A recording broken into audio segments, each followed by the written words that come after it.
You want to know what narcissists absolutely hate? It's not confrontation. It's not being ignored. It's not even being exposed. What they really deeply hate is when you set a boundary without guilt.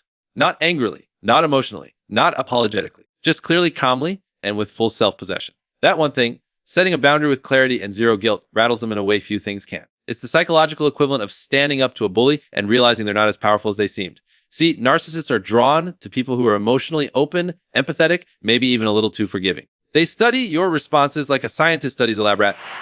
What makes you flinch? What makes you fold? Where are the cracks in your self-esteem? If you're someone who feels bad for saying no, who second guesses their own feelings, you're exactly the type of person they lock onto. Not because you're weak, but because you care. And caring to a narcissist is a resource they can mine. But when you do this one thing, when you say, no, that doesn't work for me, or I'm not comfortable with that, and you mean it, it short circuits their entire system. Because here's the secret: narcissists operate on an illusion of power. They don't want mutual respect. They want leverage. And boundaries are the one thing they can't control unless you let them. The trick is you have to do it without guilt. That's the linchpin. If you draw a line in the sand, but you're trembling inside, or you immediately try to soften the blow with apologies and over-explaining, they sense it. They'll use that guilt to worm their way back in. You're being selfish. You're overreacting. Wow, I guess I can't say anything without you flipping out. These are hooks. Don't bite. And this isn't just a social tactic. It's deeply philosophical. When you set a boundary without guilt, what you're really doing is affirming that your needs, your reality, yourself matter. You're not asking for permission to exist anymore. You're claiming space, psychological, emotional, spiritual space. And that clear, calm, guiltless self-definition is an existential threat to the narcissist because it proves they don't own you. They can't rewrite your experience. They can't bend your perception of right and wrong. The narcissist depends on a distorted dynamic. They must be the center, and you must orbit around them. Your feelings are only valid when they approve. Your needs are only legitimate when they're convenient. So when you say, actually, I don't agree, or I'm going to do things differently, you're not just setting a boundary, you're dismantling the story where they're the protagonist of your life. Now, I know this sounds intense, and it is, because doing this requires a kind of internal clarity most people never really cultivate. It means you have to be okay with being misunderstood, with not fixing how they feel, with not playing the peacekeeper.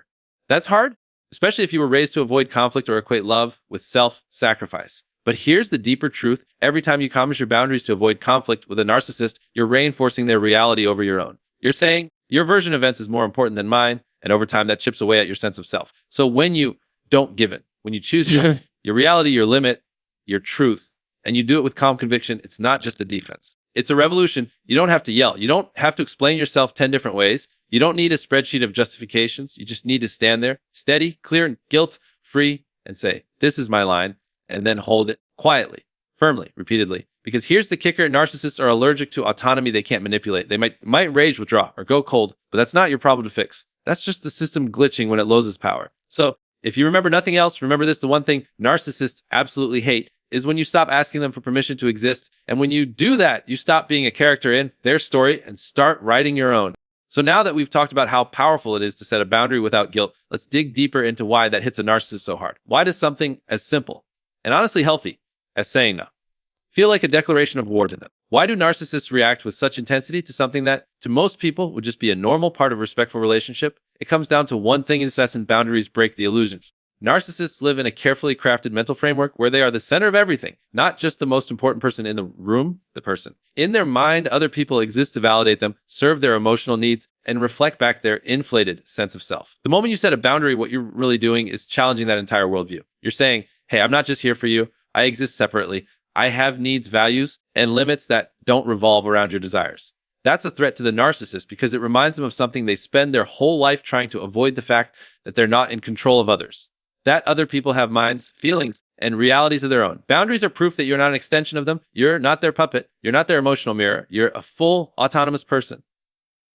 And that terrifies them. Here's the deeper psychology. Narcissists are not truly confident. That's one of the biggest myths out there. They look confident, bold, charismatic, charming, but underneath, they're actually insecure. They need constant validation to prop up a very fragile sense of self-worth. And the only way they know how to get that is by controlling the people around them.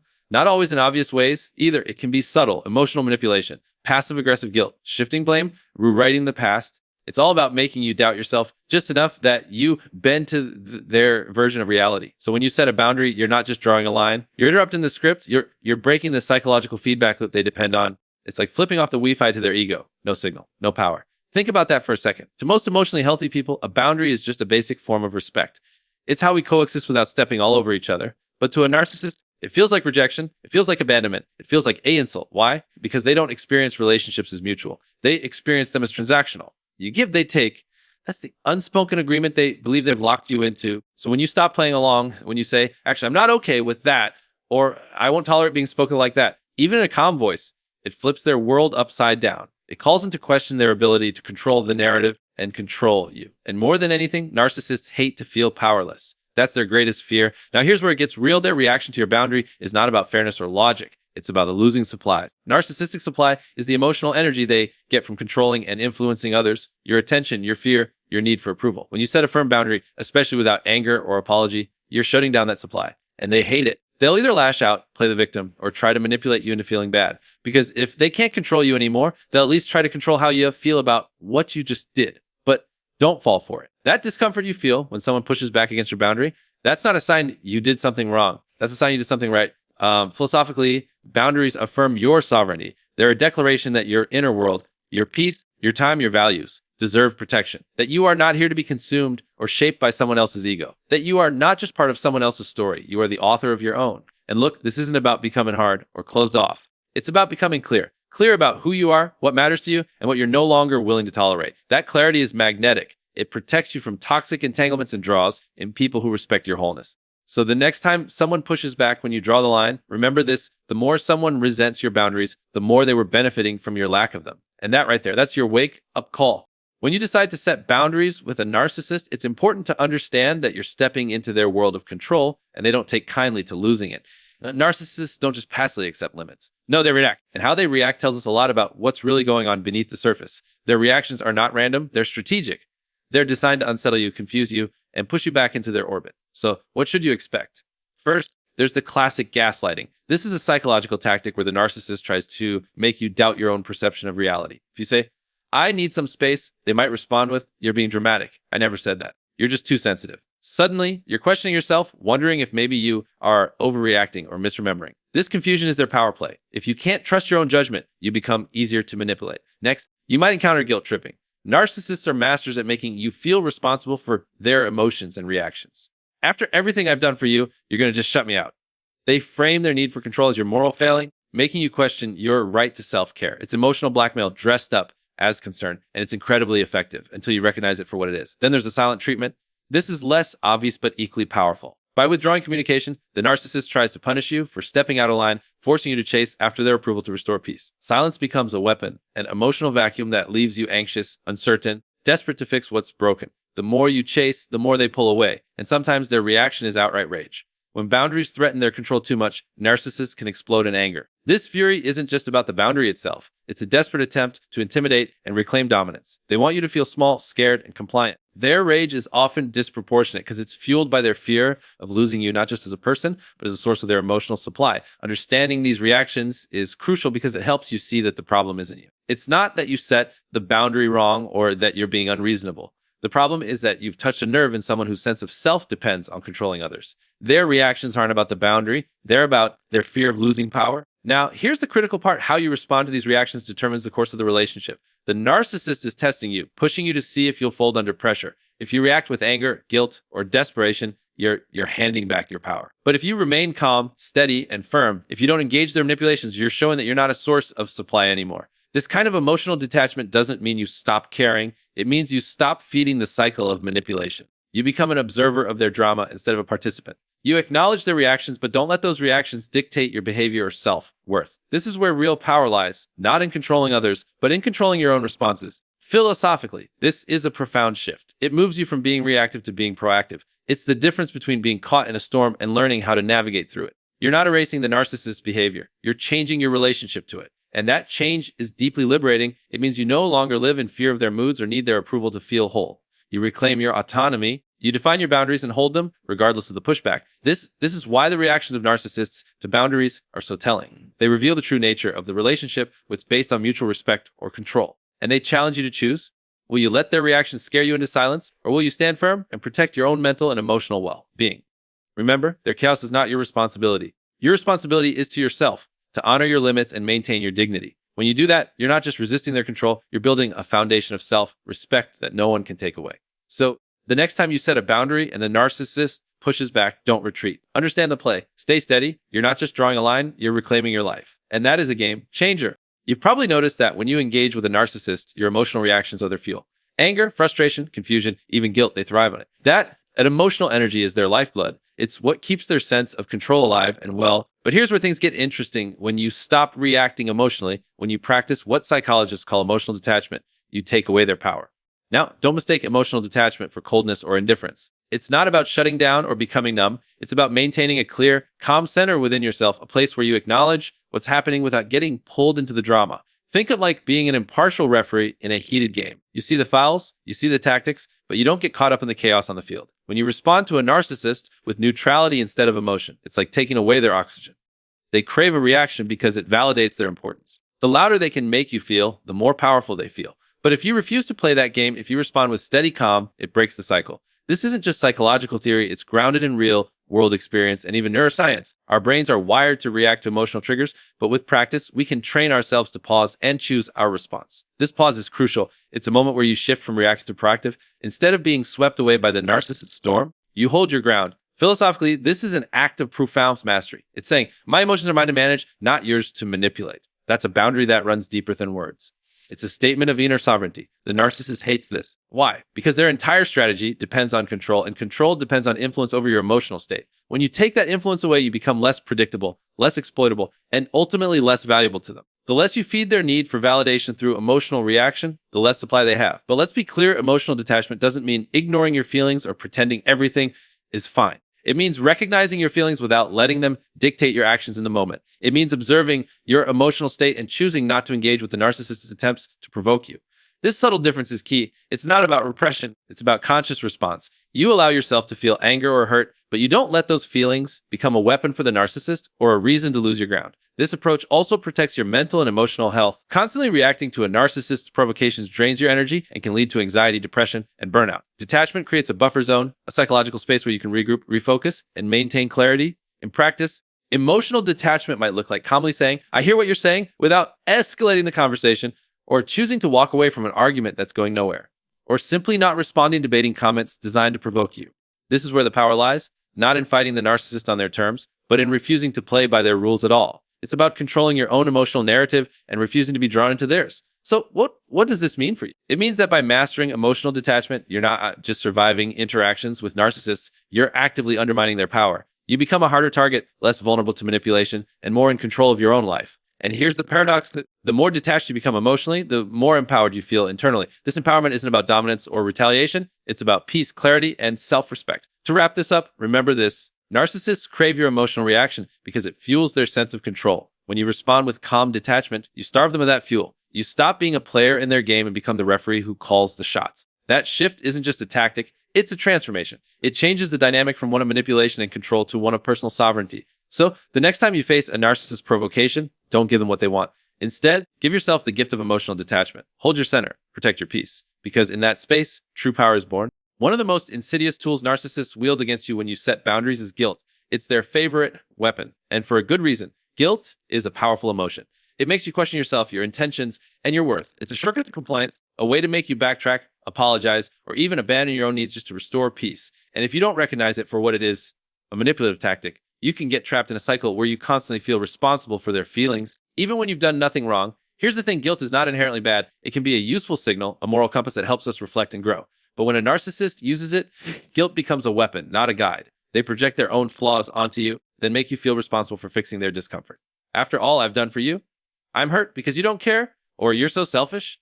These are classic guilt trips disguised as emotional appeals. The goal is always the same, to make you doubt your right to your boundaries. But why does guilt work so well against us? Because we're wired to seek connection and avoid conflict. From childhood, many of us are taught that saying no or putting ourselves first is selfish or wrong. We internalize the idea that other people's feelings are our responsibility. Narcissists exploit this vulnerability. When you set a boundary, instead of seeing it as healthy self-care, they frame it as a moral failing on your part.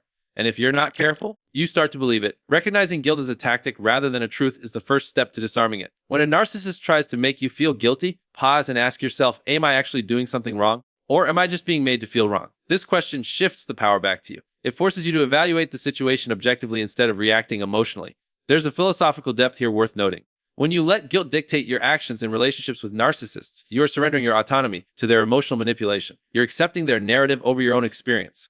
This is not just unhealthy, it's a form of self-betrayal. True self-respect comes from honoring your boundaries, even when it makes others uncomfortable, and especially when it makes narcissists uncomfortable. But disarming guilt isn't easy. It requires cultivating a strong sense of self and a clear understanding of your values. It means trusting your instincts and your right to prioritize your well-being. This doesn't mean being cold or unkind. It means being firm and compassionate with yourself. When guilt creeps in, remind yourself that your boundaries are not punishments. They're declarations of self-respect. In practice, this might look like responding to guilt trips with calm, clear statements like, I understand you're upset, but I need to take care of myself, or I'm not responsible for your feelings, but I'm here to communicate honestly. These responses don't escalate conflict. They maintain your boundary while acknowledging the other person's emotional state without absorbing it.